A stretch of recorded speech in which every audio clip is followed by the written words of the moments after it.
Au-delà des performances, en fait, l'idée c'était de connaître qui sont les femmes derrière ces médailles et les épreuves qu'elles ont dû traverser.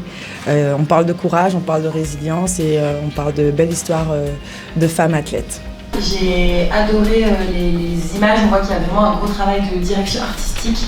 Mettre en lumière des athlètes qui sont très performantes et qui sont encore invisibilisées, donc c'est des sports olympiques.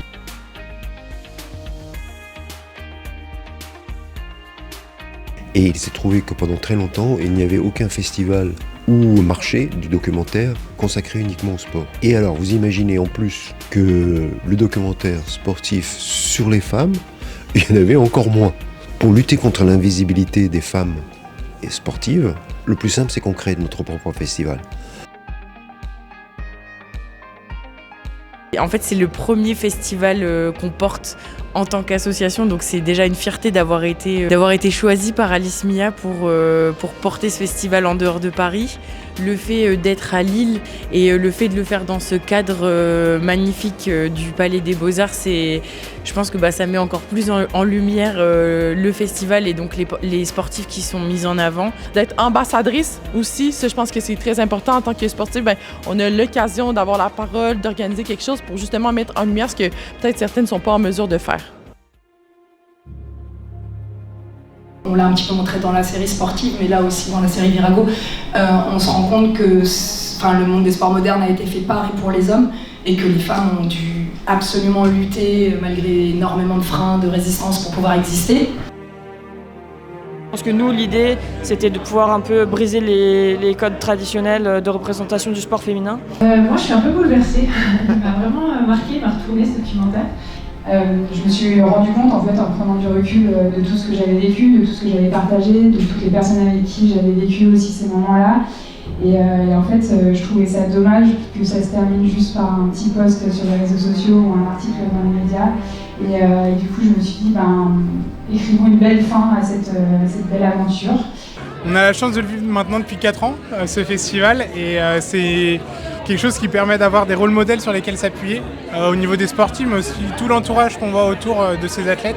On peut les applaudir, s'il vous plaît. Merci beaucoup. Merci, Katia.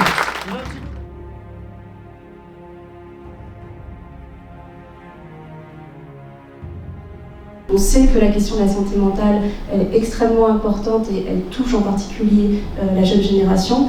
Je pense qu'il faut éduquer aussi les parents, éduquer les enfants, éduquer les entraîneurs, dans les centres de formation aussi, sur cette notion de consentement. J'ai pris une grosse baffe en fait, ouais. J'avais pas du tout réalisé à quel point on était collectivement violents envers elle en fait. Elle voulait que cette histoire puisse être racontée pour toutes les jeunes filles qui ont l'âge qu'elle avait, donc l'âge de sa fille et puis l'âge qu'elle avait à l'époque. Et ce serait bien qu'à un moment donné, il y a des journalistes dans la salle, il y a des médias, on se rende compte que faut qu'on sorte de ce cercle de si on n'investit pas dans le sport féminin, c'est parce qu'on n'a pas de retour.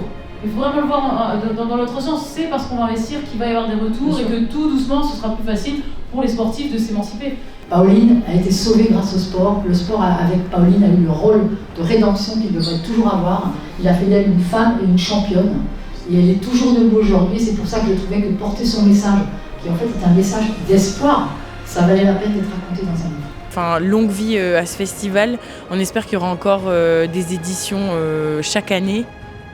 Alice Mia, ça y est, on commence à en parler dans le milieu très sportif, mais voilà, cette femme et toutes les valeurs qu'elle porte méritent d'être démocratisées le plus possible. La première année qu'on a fait le festival, en fait, on a dû nous-mêmes aller chercher des documentaires, et donc il y avait vraiment un vide finalement médiatique dans le documentaire par rapport au parcours des sportives. Et cette année, on a dû faire une sélection avec plus de 30 candidatures pour participer. Donc voilà, tout simplement un bel événement.